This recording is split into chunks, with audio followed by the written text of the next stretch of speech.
Welcome to Binah Says, a podcast created to reveal the wisdom within everyone.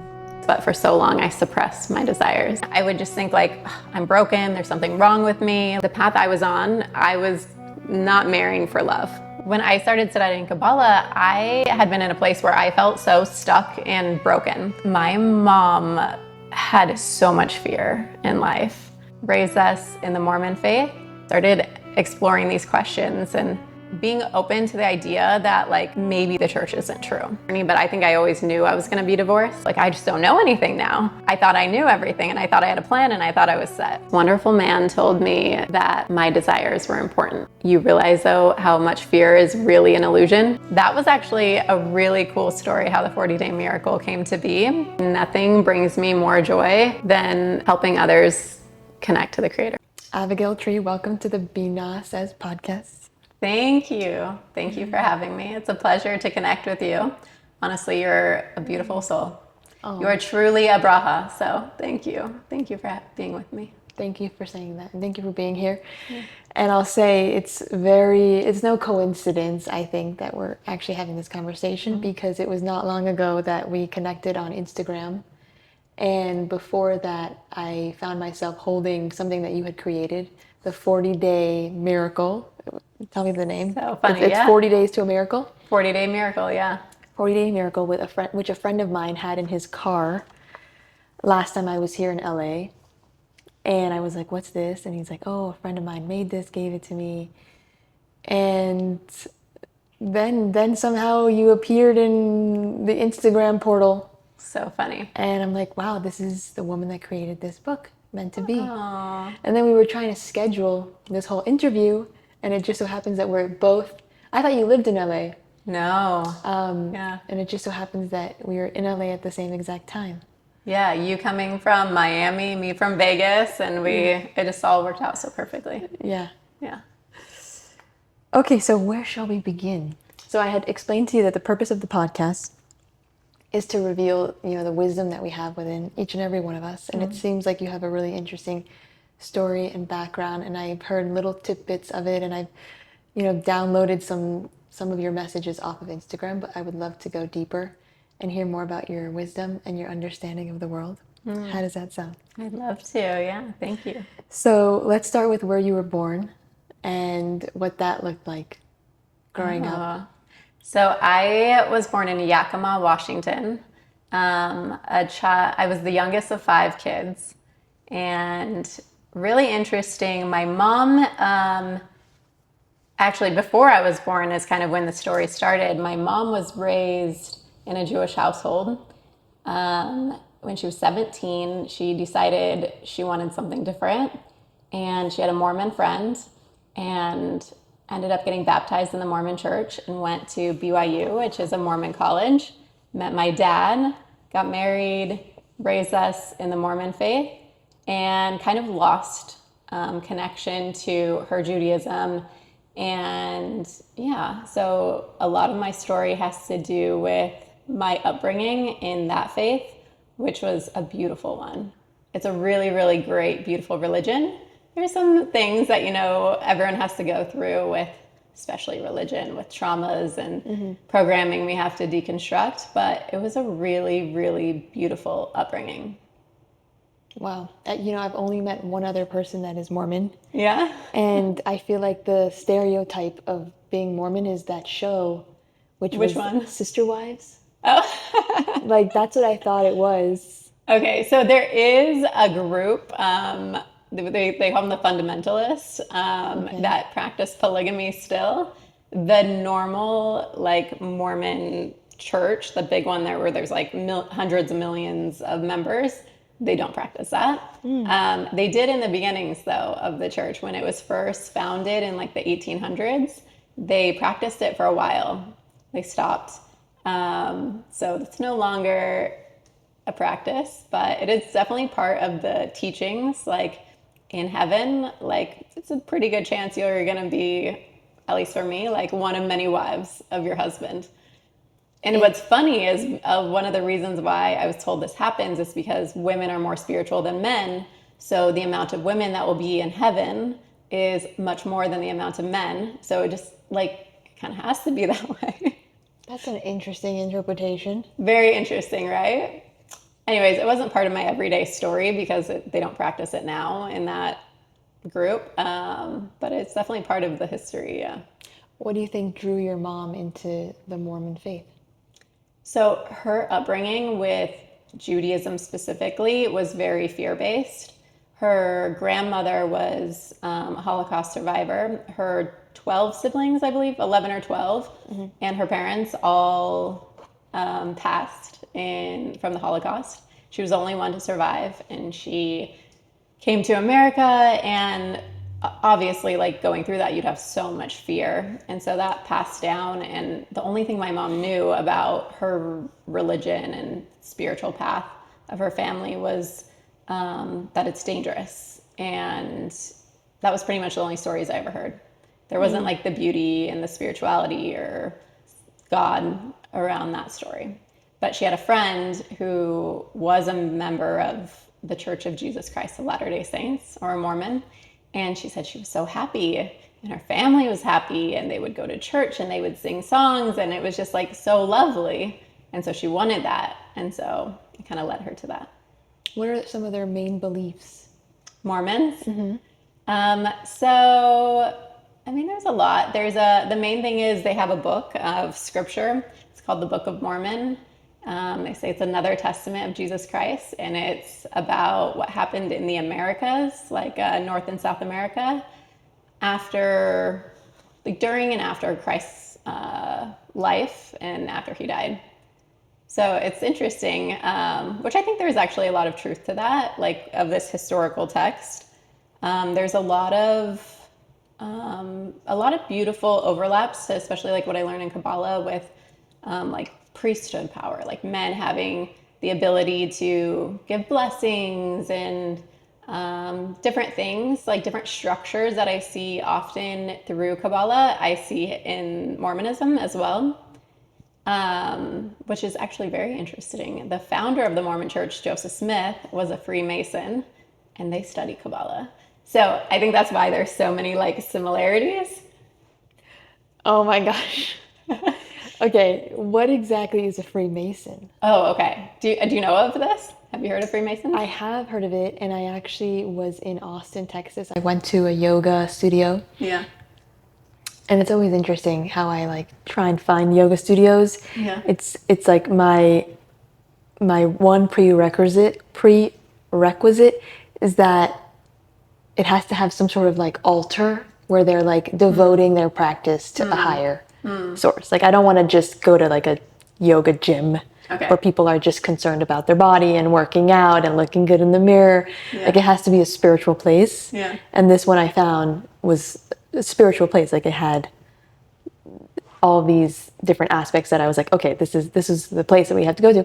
And I met a guy who's a Freemason, and he had all like these tattoos of like Jesus, but then like all these symbols, and then like there were also some Kabbalistic sacred geometry, and like I was like, yo, what are you? And he was like whipping out all of these Japanese Taoism, like all of these different modalities. Wow. But he identified as a Freemason. So I mean, we should ask this guy. I don't know a lot about it. I know it's a brotherhood, so it's men. It's a men's group. But I know there's a lot of really ancient spirituality that they learn. I know Kabbalah is one of them, and maybe there's other things depending on what group you're in. But for a long time, it was pretty like hush-hush, like secret. Like there's a lot of things that I think are sacred that weren't talked about. And now with books and the internet, you know, things are exposed.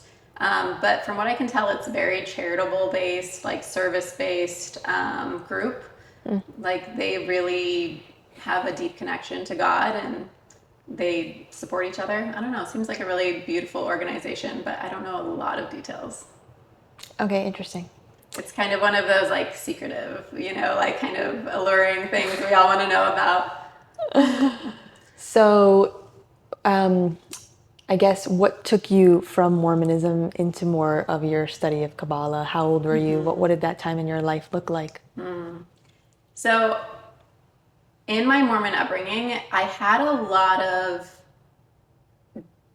I don't want to say they were doubts, but I had a lot of questions revolving around polygamy that we talked about, different things with like any religion when they talk about heaven or hell and certain judgments. It didn't really make sense to me, but it was always those things that if I would ask questions, I was just told, you know what, we don't know, but like it'll all work out in the end, don't worry about it. And so you just suppress the questions, you know? And then eventually I was married, I think 2 or 3 years. And I had a couple of friends who had been leaving the Mormon church. They had their own faith journey where they decided it was no longer for them.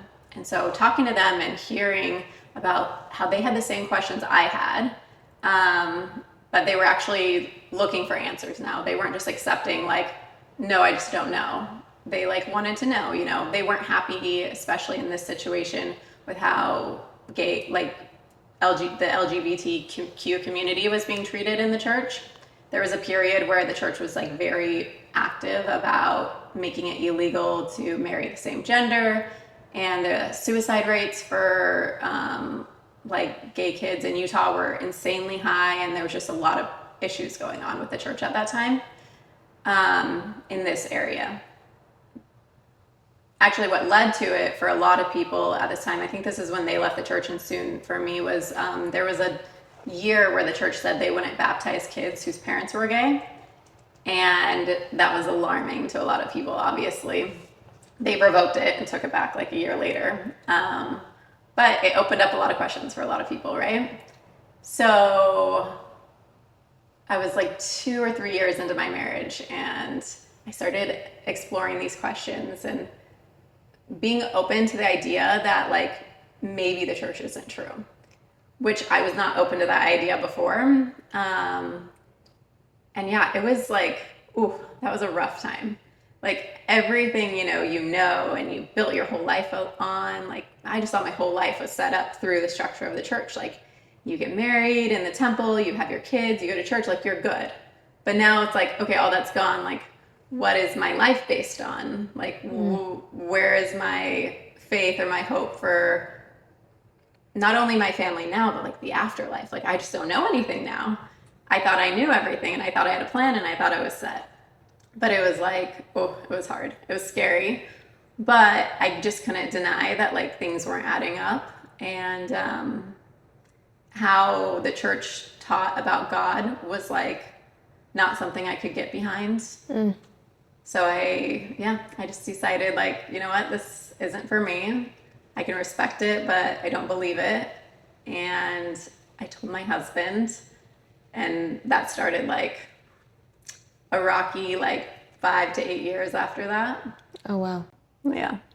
So how long ago was all of this, I guess, when you became more open to exploring, or you became open to kind of unraveling your belief in the church? I think it really started in maybe like 2014. So a little over 10 years ago. And you had kids at this point? I had 2 kids. I might have been pregnant with my second, actually. But yeah, and to be like, I think about the effect that had also on my husband, and it still does on my kids. Like my son still has a really hard time because they're very in the church, you know? And I think their mom, who left the church and doesn't practice, and now she drinks coffee. Like Mormons don't drink coffee, that's very bad. So now every time I have a coffee, What? there's a lot of funny things like that. What's the reason why they don't drink coffee? So when they made, it's called the Word of Wisdom, which is like their health code. It was pretty strict. No alcohol, no cigarettes, no drugs. Coffee and tea were kind of a big thing in that area at the time. Like a lot of people were having it. And so it was one of those ways to be like, okay, we're just going to cut out and we're going to live very clean and pure. You know, this caffeine, obviously people get addicted to, and it's a thing, right? Like you can do things in moderation, but I guess at that time in that place, it was like, we're just going to cut this out. And, you know, the Word of Wisdom is actually really, really good. The health code, it's like eat meat sparingly and eat fruits and vegetables in season. It's a really good health code. But at the time, it made sense. now it's funny because we have diet sodas and energy drinks and all other sources of stimulants and caffeine that aren't part of the word of wisdom. So now it's funny, like all the Mormons are pounding Diet Coke all day, but think coffee is bad. So it made sense at the time. Now it doesn't quite make so much sense, but it's okay. That's so interesting. But yeah, so leaving the church was like a big part of my story, but it opened me up to a whole different world of spirituality and just having the freedom to explore and to have questions and to not have answers and to trust that, which was really, really freeing. To not have answers in what sense? Like, to have answers to questions? Wait, say that part again. So I think for so long, You had questions. I had questions Didn't have answers. that didn't have answers, and I would suppress them because not knowing or really looking at it and really exploring it would lead me, honestly, to have doubts about my faith. So that wasn't okay. That wasn't an option. So I had things suppressed. The other way is if I have questions about something and I can find an answer, then I had peace. But I didn't live in a reality where I could have a question and not know the answer and just be okay with it. And like, because if my belief system's based around something bigger than religion or a structure, maybe my belief system's just like based on certainty, trusting that everything's okay, then I can have questions and them not be answered and still be at peace with that. Like, that's okay. So now when you don't have an answer in the framework of one that is more spiritual and Kabbalistic, there's this overarching framework that your soul does connect with that makes, I guess, the pathway to an eventual answer, even if you don't have that answer now, I guess, sit well with you because you understand this bigger picture of how everything works. Yeah. And a lot of it too is like not fearing what like I would call in the church was salvation, like not fearing this like heaven or hell or eternal judgment. Like, it's okay. Like, we can have time. We don't need to know everything. And what I like about Kabbalah is it encourages you to ask. Like, I've never had somebody say, oh, don't ask that, just believe. It's like, no, keep asking. Like, that's what the Kabbalists are like famous for, is they'll ask questions about everything and want to know the answer to everything from every angle. And like, that actually gets you closer to God. Where, I was living the opposite, where if I asked questions that didn't have a clear, pretty answer, it was like, no, don't ask, and that would separate me from God because of, why not? Why not ask? We have those questions for a reason. Yeah, I agree. I had similar questions growing up, and I was raised in a Jewish, traditional, conservative home. And the answer for me was always, that's the way it's done, or that's what's written. And I always, in the back of my mind, like, wanted something deeper. And finding Kabbalah has brought me this just meaning and consciousness behind everything that we do, that I've been doing growing up, and it brings me closer to the tradition, so much so that like it almost looks like a religion. Yeah. But I find it so much more spiritual than religious. Yeah. What's your definition of religious? Maybe that will help. I feel like religion is more institutionalized. Yeah. And it's centered, it's more like people oriented almost. And it's more like strict black and white. And spirituality is, there's no middle man, right? In spirituality, you can connect to God directly. And there's not like politics around like an institution. How do you find, because I'm curious, so we both study with the Kabbalah Center. It is an institution, it is an organization. How do you make sure you keep it spiritual and not fall under religion where, a teacher becomes your God, or a certain practice, you lose the spiritual connection to it? Like, how do you make sure not to fall into that? That's a great question. I think that as long as the teachings are bringing me closer to God and not a particular person, that's how I know. Yeah. Because I think growing up, it was always like, oh, ask the rabbi, ask the rabbi. And I feel like in Kabbalah, it's much more like talk to the creator. Like you have all the answers inside of you already. And it brings me more inwards versus making me rely upon a specific, like the center as a whole. Like the only reason why I feel connected to the center is because I feel like it's a community of people that are all in this same wavelength and energy, and they're all desiring to connect to the creator and God in this really authentic and real way. And you just want to be around those kind of people because it's really nice. Like, it's unimaginable. But I'm open to hearing always like other people's opinions about the Kabbalah Center. Like I'm open to hearing their feedback. And recently, the kind of feedback that I've heard is that it takes one away from tradition and like the religion of Judaism. But both of these people were, I would say, more on the religious side. Yeah.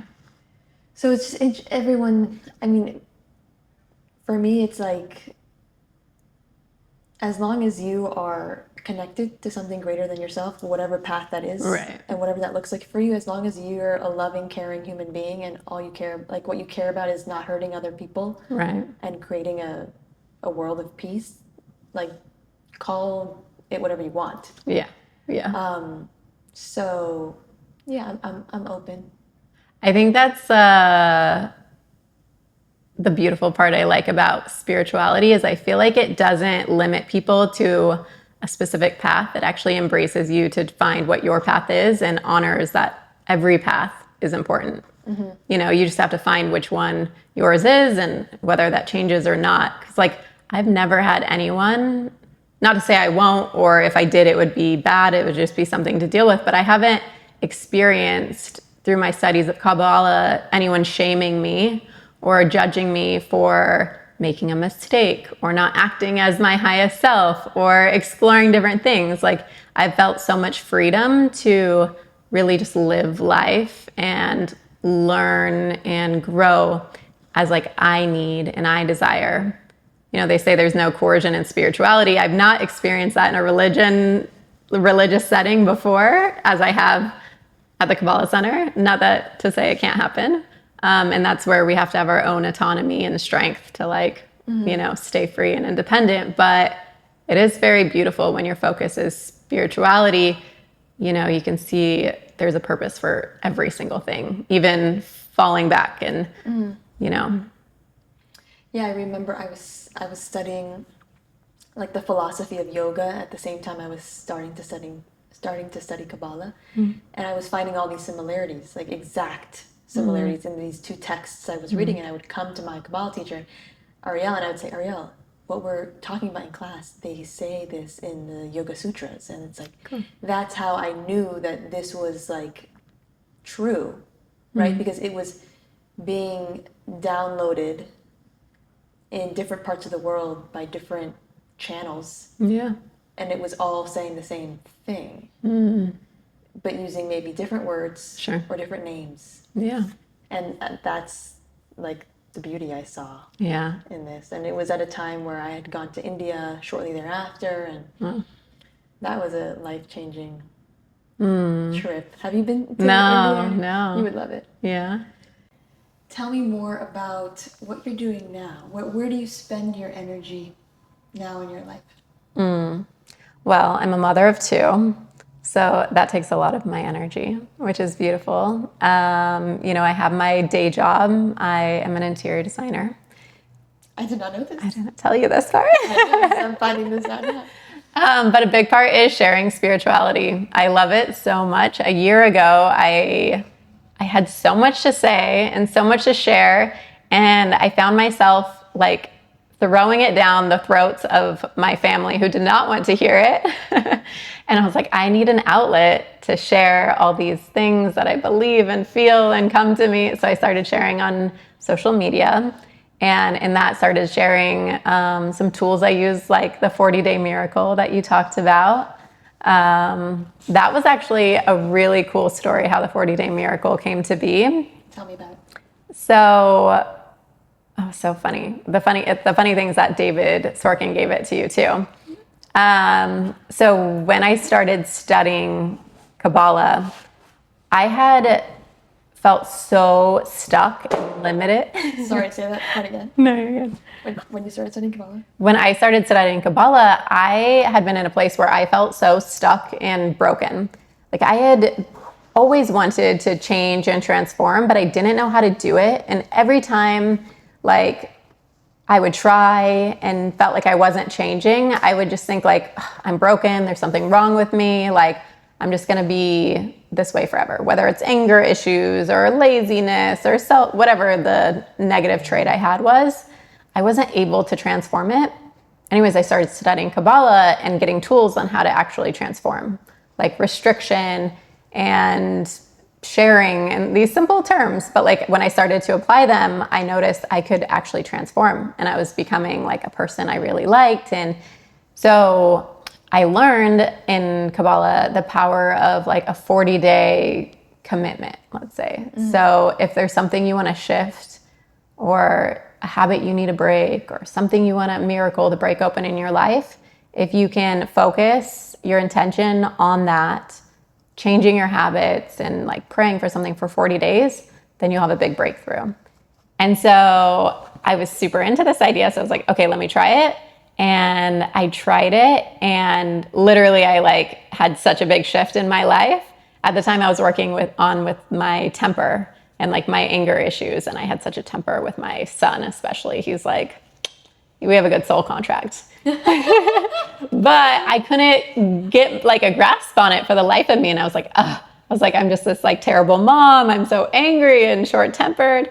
Anyways, I took it through this 40-day period where that was like my focus. And every morning I would like set an intention, like, okay, I want to learn patience and things. And I mean, I didn't know it was going to work. The first like 20 days, it was like, I don't know what I'm doing. Nothing's changing.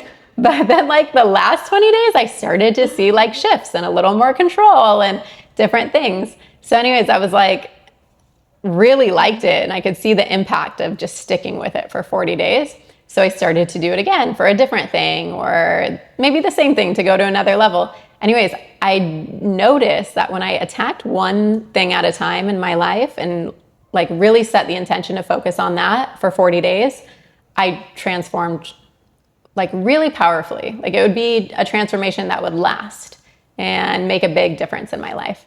So when I did it, I started doing a little format for myself, and making a little journal for myself. So I had a routine and stuck with it. And then there was one holiday, I think it was Purim, and I talked to David Sorkin. He was like, I want to make a journal to teach people Kabbalah without teaching them Kabbalah. Like it'll be like a Kabbalistic principles, but we're not telling them it's a Kabbalah journal. So funny. And I was like, oh my gosh, I do this 40-day thing. And it was this whole thing. And me and David talked about it. And then I ended up creating it and sharing it with people. And David's like, so sweet. And he gave it to you, I guess. Oh, that's amazing. Wait, how did you meet David? At the center? At the center, yeah. So David Sorkin, did you hear about him when he spoke at Rosh Hashanah? I was there. It was 2 years ago. Oh, you were there? Was it 2 years ago? Could have been 2 or 3. I think he was on stage with a bunch of boys. Yeah. I was at that Rosh Hashanah, but I didn't know him, and Okay. I think I might have missed his speech. What happened there? Oh, I mean, he was just young and in college, and like most boys that age, like what are they doing? They're drinking, thinking about girls. Yeah. They just got up and he was like, I hope everyone feels as motivated and as excited to connect to the Creator and be your greatest self as I do. And I was like, this 19-year-old boy is like high on God. I was like, how amazing. I was like obsessed. And so I'm like, I need to know your secret. Like, what makes you love the Creator so much at such a young age? And I don't know. He has a good story. Yeah, he does. And for those interested, they can tune into episode 1, the seed level of the Binah Says podcast, because he was on there. He's the seed level of the podcast. That's amazing. That's a good seed. It is a good seed. Very good seed, David Sorkin.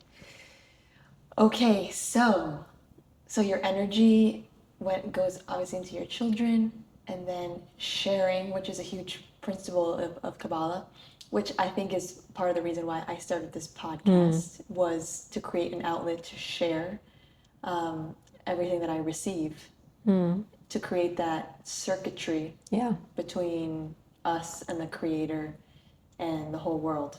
Yeah. Because we're not just here to receive for ourselves, we're here to receive, to share. And that's so beautiful that you recognized it in yourself to then be able to share it with the world. Not many people do that. It's very uncomfortable. It's very vulnerable. And we're out here doing it. Oh my gosh. And how good does it feel? It really feels amazing. I notice not every day, I used to be better about posting a video on Instagram every day. But when I don't do it, sometimes I'll feel so much like tension and just like there's something in me. And then I'll be like, post a video. And then within a few minutes, like just this light comes. There's something like so magical that happens when we actually add value to other people.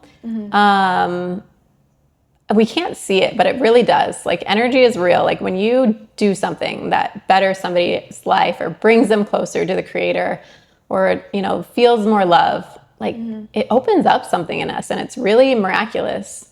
I think the Kabbalah Center, like that's their main thing, like share. And it sounds nice, but you're like, no, really, it's like the way to everything. Yeah, I mean, it's something that I'm constantly thinking about, like the Creator sharing this wisdom. And I think for maybe like a week or so back, I was almost getting a message a day from someone in my life that was interested in learning about Kabbalah. Wow.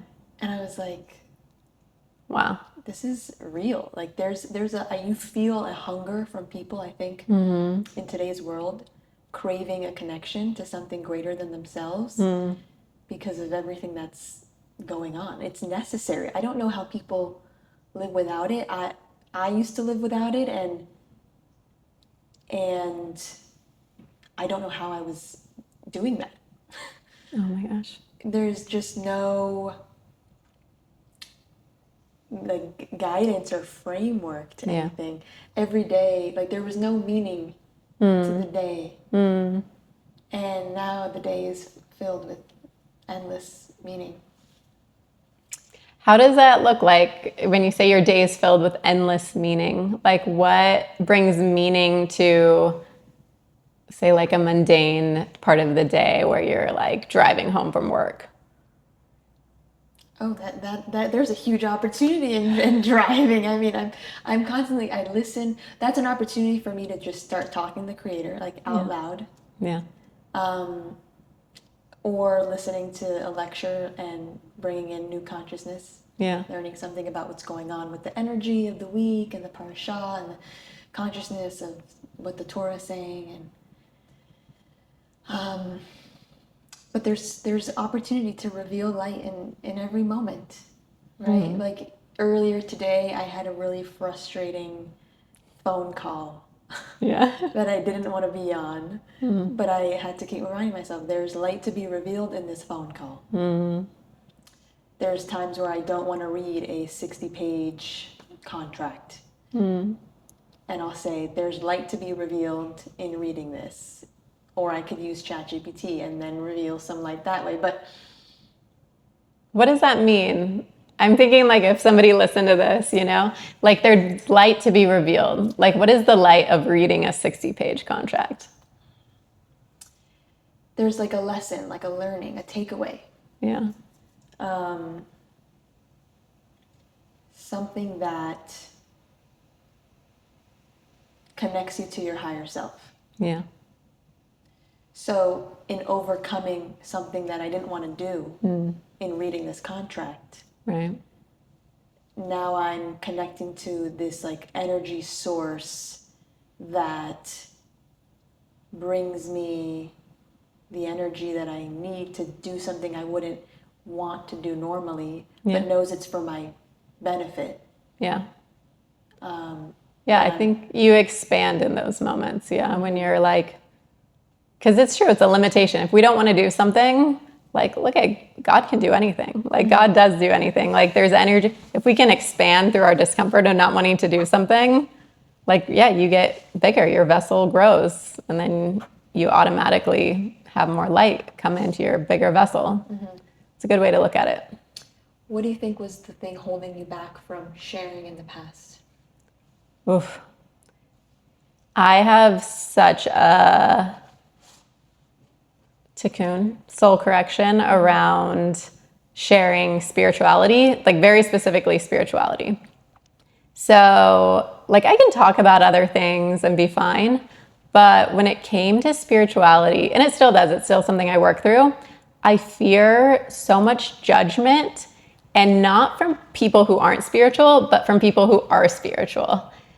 It's really, really funny. It's like a very specific tikkun, and I think probably a lot of spiritual people could relate, but like whether it was in the Mormon church, you know, if I was gonna share something, a belief or a truth, I was always like second guessing myself, like, oh, is this right? Or will somebody say like, oh no, actually you're wrong, you shouldn't say that, be quiet, sit down, you know? So I still have this fear.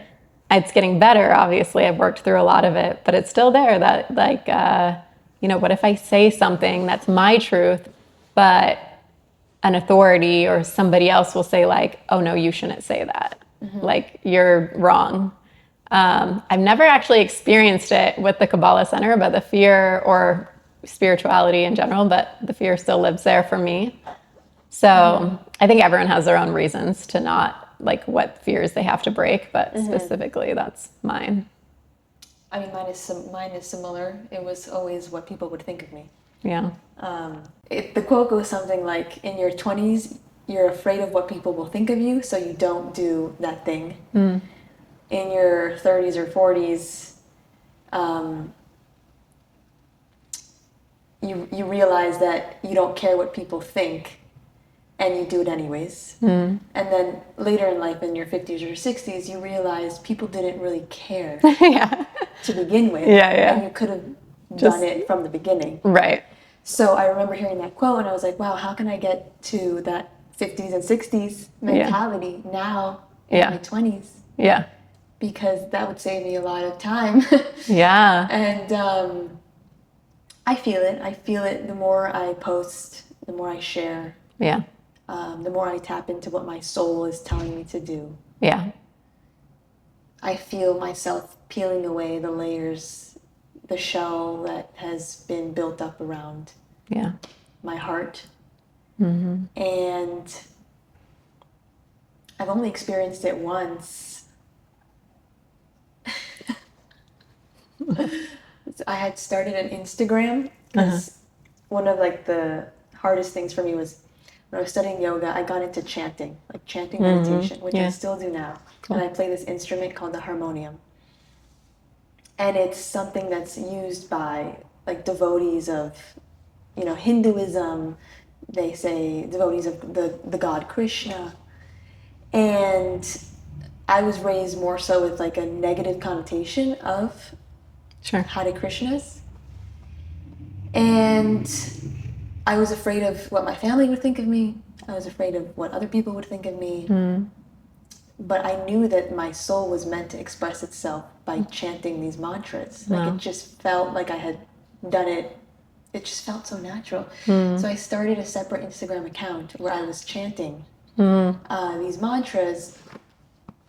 And I started chanting in Hebrew on this instrument that's Indian. And I had one person comment randomly in the portal of Instagram, why are you stealing? You're stealing from one religion or something. And like, accused me of stealing, like, and that triggered me. And I could have stopped posting after that, but I realized that people are gonna judge whether you do it or not, and that shouldn't stop you from just keeping to share your light and reveal your light with the world. For sure. Yeah. So that was my experience with it. It was small, but yeah, I think in general, Kabbalah brings you an awareness of what holds you back, what limits you, Yeah. and allows you to overcome it and transform in a way that connects you back to your light. One teaching that David Guillaume said one time that really stuck with me was, he just said, is your world getting bigger or smaller? And I think of that often. He gave the example of like, say you're dating someone and you guys really loved this song and used to share it together and have these romantic moments, and then you break up, and then later anytime the song comes on, you're like, turn it off. Your world's getting smaller. You start shutting everything out, or somebody gives you judgment or whatever, and you get smaller. But he's like, we're supposed to always be getting bigger. So he's like, if something makes you uncomfortable, get bigger, like go through it, just like absorb it and let it become part of you, get comfortable with it. So that's a good reminder, like when those judgments come or those things come, like, we just gotta expand and like, just bring it in. It's part of the story. Tell me about, I noticed that you had shared something on your Instagram, which was something along the lines of maybe like 3 or 5 things that people don't know about you. And I would love to hear some of the ones that you shared, because I was surprised by some of them. And, obviously what we put out in the world could be very different than from what we came from or how we started. Yeah. So I see you, right, as this bright light. Yeah. And there was one thing that caught my eye, which was that you didn't have a friend until you were 16. Yeah. And that you had, I think it was overdosed at 18. So what was that like for you growing up? My mom had so much fear in life. And so one of her ways of dealing with that was to protect us kids. And so she really tried to keep us away from everything. And, she used to put me in really weird, ugly, dirty clothes. Like when I had to go get glasses and she picked the ugliest pair, wouldn't brush our teeth or hair. It was actually kind of extreme looking back. At the time I was just used to it, and I was like, oh, mom's lazy or doesn't care. But I think it was really subconsciously to protect us, to hide us from maybe men or different things. But because of that, I was always really embarrassed and would be really closed off. And I was just, as much as I want to say I was shy, I was hiding, And so I honestly didn't have any friends. I would go to school and just be quiet and smile and just be like, oh, I'm just shy. And then that was it. But it wasn't until I got a little older, I was 16 and had some autonomy, and I took care of myself. So I finally started to build some confidence and just kind of take my life, I brushed my hair and put on cute clothes and started to be social. So life really changed. But I'm actually grateful for it. In the second slide of those posts, I always say what I learned from it. And there was a few things I learned from not having friends. Is I learned to get comfortable with being quiet. Now it's good to socialize in order to make connections and to, share with people. But it's also really good to be comfortable with not talking, It's really nice to be confident and at peace when you're just in silence with people. And a lot of people have a hard time with that skill, so I'm grateful for that. What was it like sharing that with the world? I have gotten really comfortable with owning my story. This is a big thing I like to tell. I do coaching with people to help build confidence and teach spirituality. Okay, I didn't know this. You have to find it on my website. I don't normally advertise it, but a big thing I really believe in is owning your story. Like looking at your life as a movie, like from an outsider's perspective, and just like honoring it all and just really, really seeing the purpose behind all of it. So anytime we have shame or anxiety or embarrassment around a part of our story, like it's okay. It just means we need to deconstruct that. We need to see the things that came from it. And we need to see, you know, why did our soul choose it? Or what did I learn? Or what did I experience with that? And once we can totally embrace it, then it's easy to share, you know, and it helps other people. So, you know, it was... That's an amazing takeaway. Like coming from a place of giving, like you know that by sharing your story, it's going to help so many more people, and you're not bogged down by, well, what will people think of me? You're motivated by, well, how many people will this help? Yeah. That's so beautiful. So how old were you when you came to that realization where you wanted to own your story? Oh, that was honestly just recently. I had a lot of shame around a lot of parts of my story, actually. It wasn't until 2 or 3 years ago I really started to embrace and honor all of it. I think I started to, you know, look at my life and realize we all have a purpose. We all have a reason we're here, like a light we're supposed to share with others, and that comes from our experiences. So knowing that or believing that and wanting to know, you know, how I can fulfill my purpose, it really takes looking at what you've been through and what lessons you learned in order to then shine that and share that. So that was only probably the last 2 years I've really like learned to embrace. So anytime I have a part of my story that I have shame around, I'm like, okay, let's look at it. Let's embrace it. Let's share it, you know? So I actually served a Mormon mission. And this was the thing I had the biggest shame about. When I was 21, I wanted to go out and teach people about the Mormon church. So they would send you out somewhere in the world and you would go knock doors and tell them about the Book of Mormon and the church. What is that like? So it was funny, actually. I got called to serve my mission in this area, in the Los Angeles mission.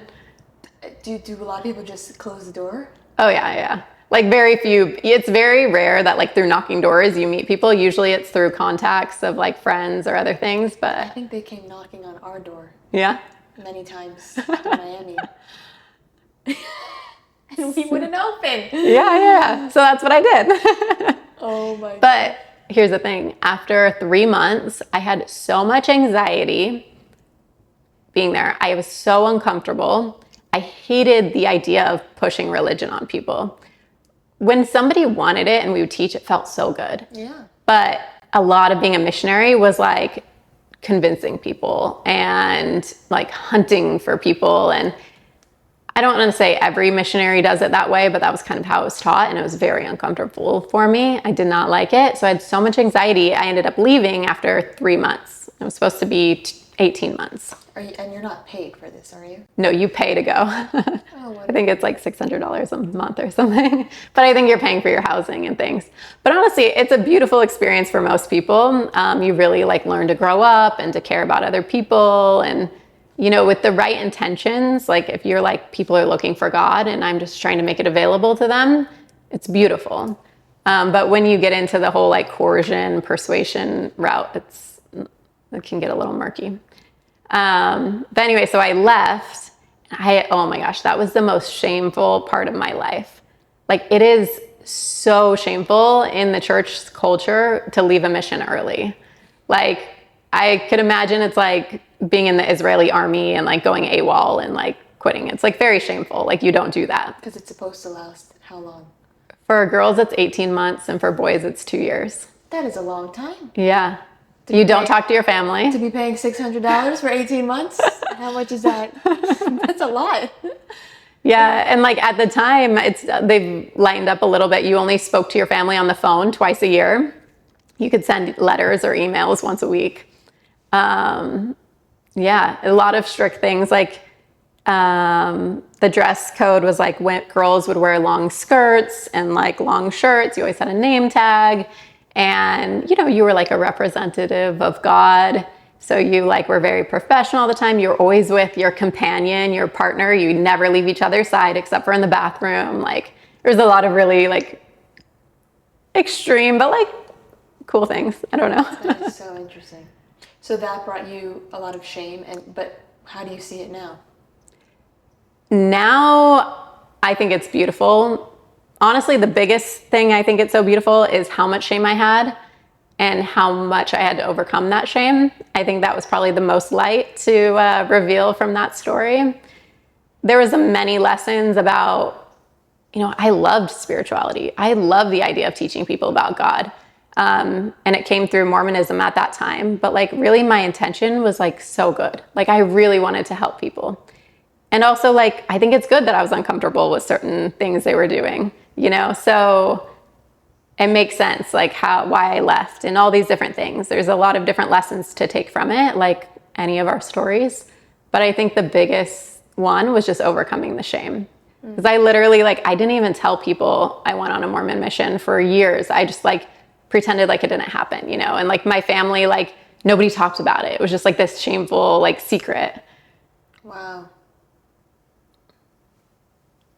Wow. So owning your story, you know, it's powerful. I recently just started owning my story.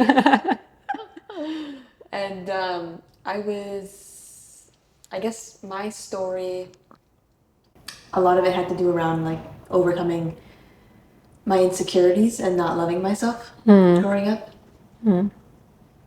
And I shared about it on my podcast where my friend Parker, my best friend Parker, interviewed me. But for the longest time, I didn't think it was like even a story worth sharing. And once I shared it, I realized that so many people, it resonated. Even with one person, like that's enough for me to know that it's worth sharing. Yeah. And I talked about how I would compare myself all the time when it came to like, you know, the physicality of the physical world and what I looked like. And I know that women do it often, and I had someone reach out to me and say, I'm going through this even now. And that's when I knew, wow, I really need to own my story and be a channel for other people to overcome that. Yeah. Yeah, and it's wild to see your own transformation and be able to look back and almost not even recognize who you were maybe at that point in your life, because you feel as though your consciousness is so different than it was back then. Yeah. And that's like a common thing I reflect on. It's wild. It's miraculous. It's a 40-day miracle. Mine took probably 4,000 days. Mine was years. Yeah. Mine was years. And that's the thing that I love learning in Kabbalah.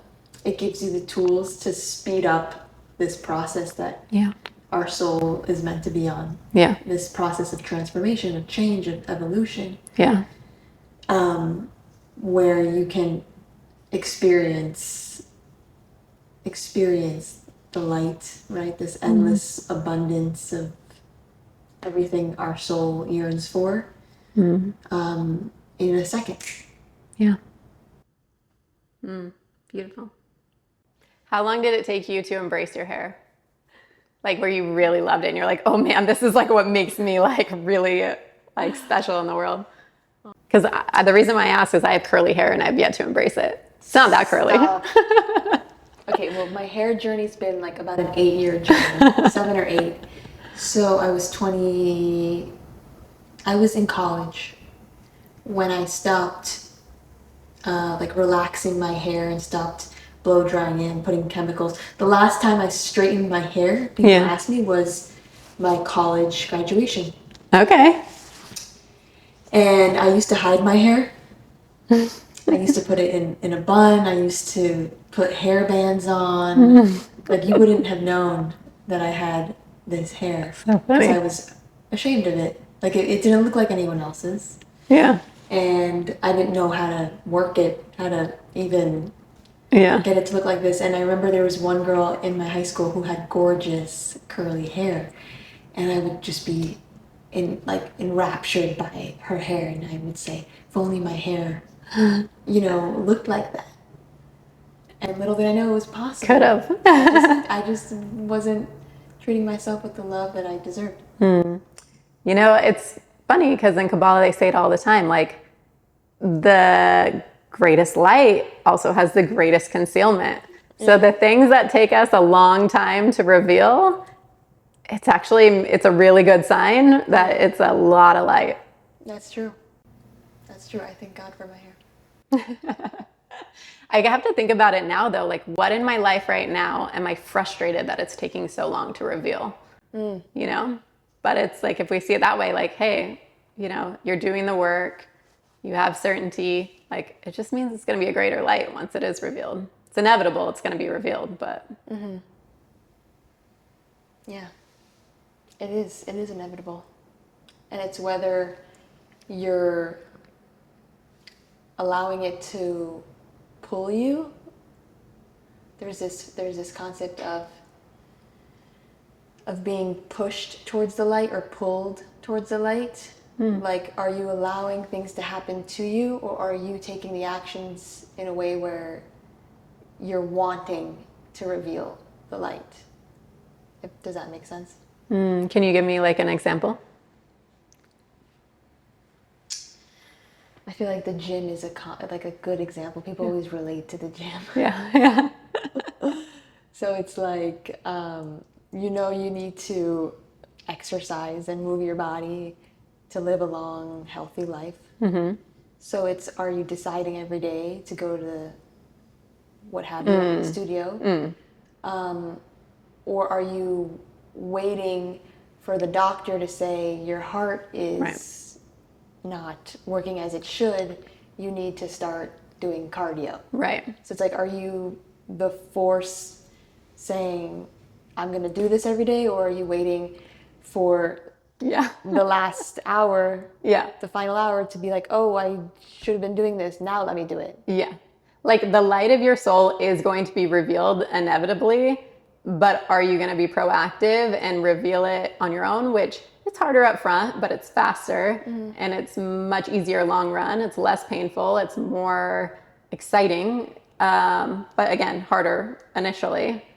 Or are you going to let the universe come and throw you around, knock off all the nonsense, 2 lifetimes, 5 lifetimes later, when you could have just done it?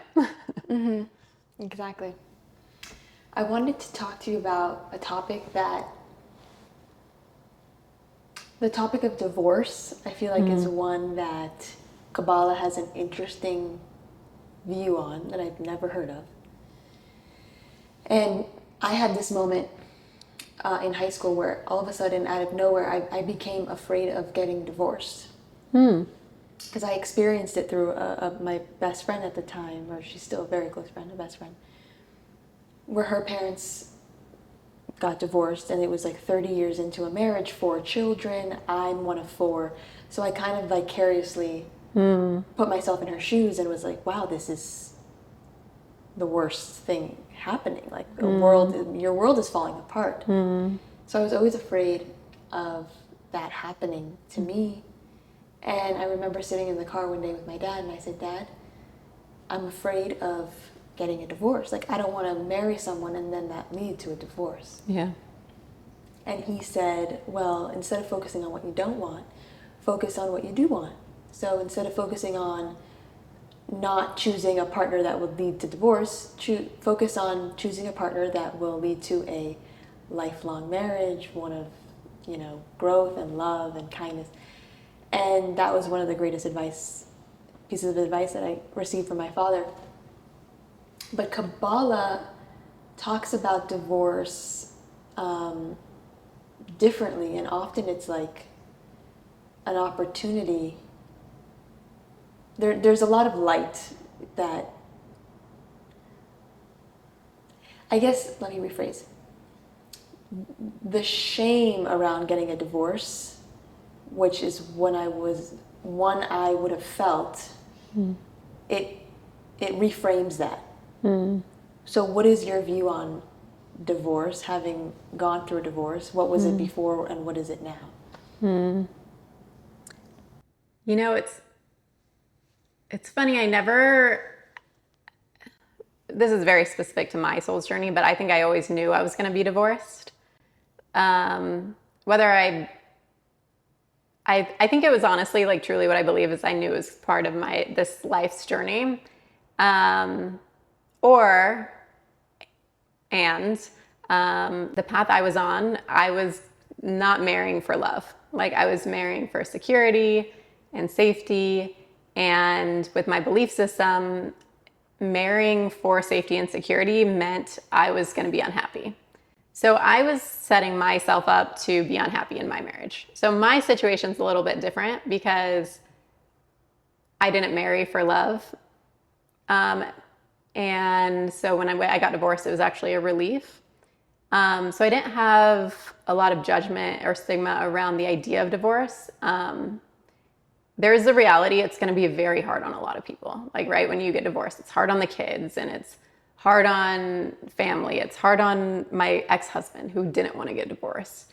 And the good thing is, what Kabbalah teaches you is like, hey, everybody's soul chooses what they go through. Like, you're not responsible for that. So if your kids need to learn the lesson of their life falling apart and eventually learning that, like, it doesn't matter what happens in physicality, it can come and go. I'm whole because I'm a soul, because I'm a part of the Creator, because I'm connected to the Creator. Like, you have to allow that, and you have to trust that that's part of their journey. But also there's the reality, like, you could marry the love of your life, and you could marry somebody that you think is going to be with you forever. And, like, that's a great person. And you could end up divorced. Like, something may shift, like whether it means there's a better soulmate for you, or maybe your soul really needs to experience an insane amount of heartbreak. Like, that is also a reality that could happen. But, like, I have a cousin who has this beautiful child. And when he was like 8 years old, they found a tumor and he died very quickly. Like, tragic, like, terrible thing. But if you ask them, like, the pain they went through and all the thing, like, do you wish he was never born? Of course not. Like, had so much love and connected to the soul. So if you look at even like the fear of being madly in love and then getting divorced and having that shame or whatever, like, even at the worst case scenario, if that did happen, it's still like, you wouldn't trade it for anything, right?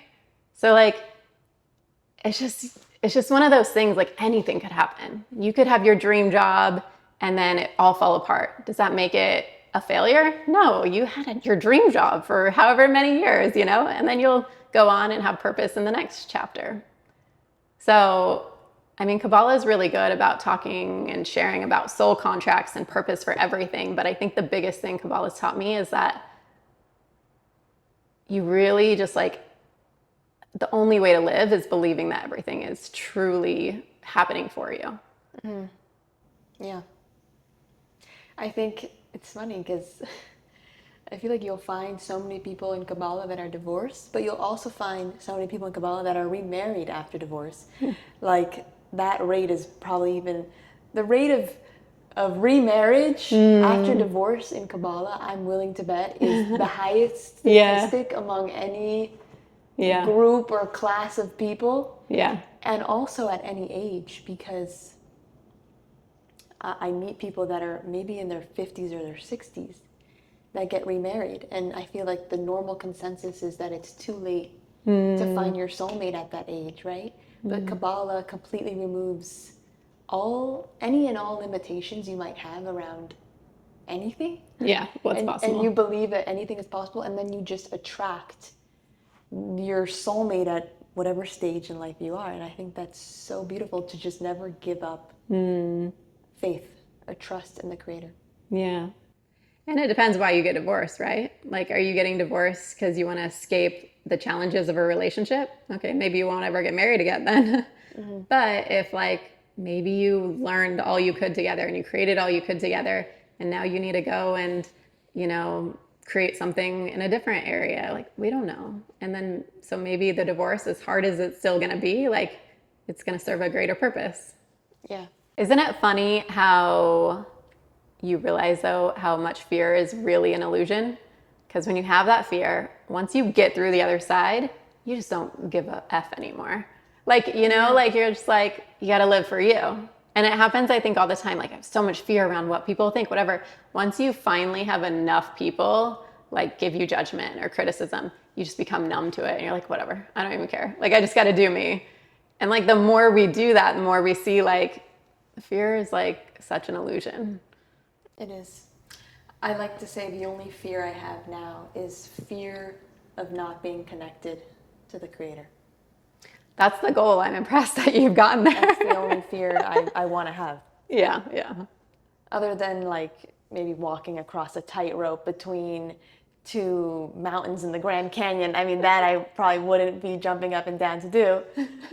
But, yeah, That's a healthy fear, yeah. What brings you joy?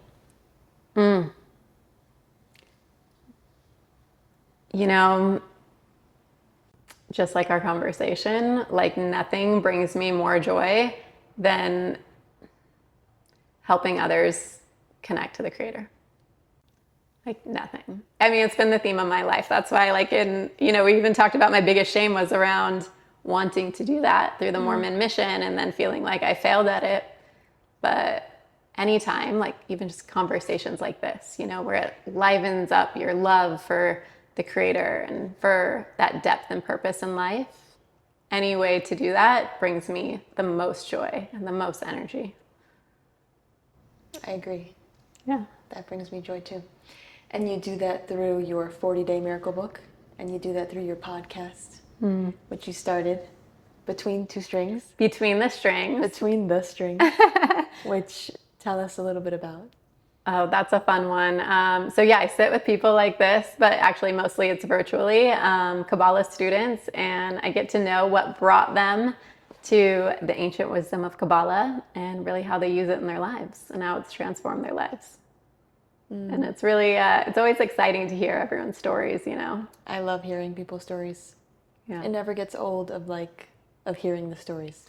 I mean, honestly, if each of us just knew how unique and special our stories are, we take them for granted because we're living them, we're used to them, we think it's boring, like, nobody cares. Like, they are all so special. Like, they're literally, like, a part of God, like, coming in and, like, being revealed, and it goes through such a crazy thing. Like, all of our stories are so fascinating. Yeah, I think about the person that brought me into this wisdom, and then I think about the people that I am able to bring this wisdom to, and I think about how I met them, and then how divinely guided it all is. Like, back to my whole journey with self-love, like, photographing myself has always been something that has been difficult for me, and I like to overcome these sorts of things. So I did a photo shoot with a photographer, and he now is studying Kabbalah. He's my mentee in Kabbalah 1, and I said, wow, I had to overcome something so that this person could have, been brought to this wisdom. And it's so beautiful to start connecting. It's so beautiful to start connecting the dots of how, like, the more you transform, the more you're able to help others transform. It's amazing. Yeah, I love it. You create a channel of light. Channel of light. Every day I wake up and I say, Creator, I desire to be a vessel and a channel for your light. I desire to be your partner. Show me where you want me to go. Show me who you want me to meet. Make my thoughts your thoughts, make my words your words. And that's all I ask for. That's all you need. Okay, I usually ask some rapid fire. Oh, Okay, what's the greatest advice you've ever received? you know, one time, this wonderful man told me that my desires were important. And that sat with me still sits with me. So often, Kabbalah teaches us, like, our desires are driving us where we need to go. Now, we may need to purify our desires, but for so long I suppressed my desires because, just thinking like, oh, be easy, I don't need anything, it's spiritual to just be happy. But no, our desires are really important, and we need to let them guide us. I love that. Your desires are important. If you could do one thing without failing, what would it be? Oof.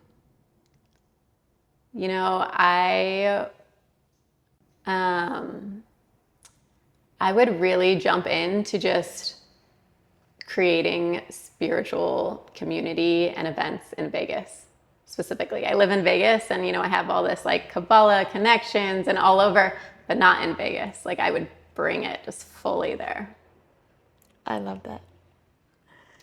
What are three of the greatest things you've manifested? Kabbalah is the number one. I was really seeking community and an aligned spiritual path, and then Kabbalah came and everything. Without a doubt, my children. As challenging as they are, like, they're the greatest little miracles and teachers I could ever have. My confidence in myself and my path, and just who I am, and all my quirks and my personalities and my shortcomings and everything. Like, it's all perfect. What do you believe is your greatest gift? My desire to connect with the Creator.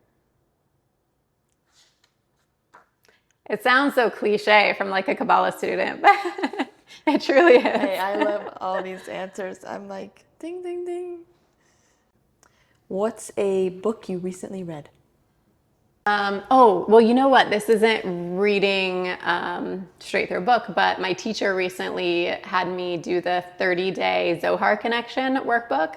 Have you done it? No. Oh my gosh, life-changing. You have to do it.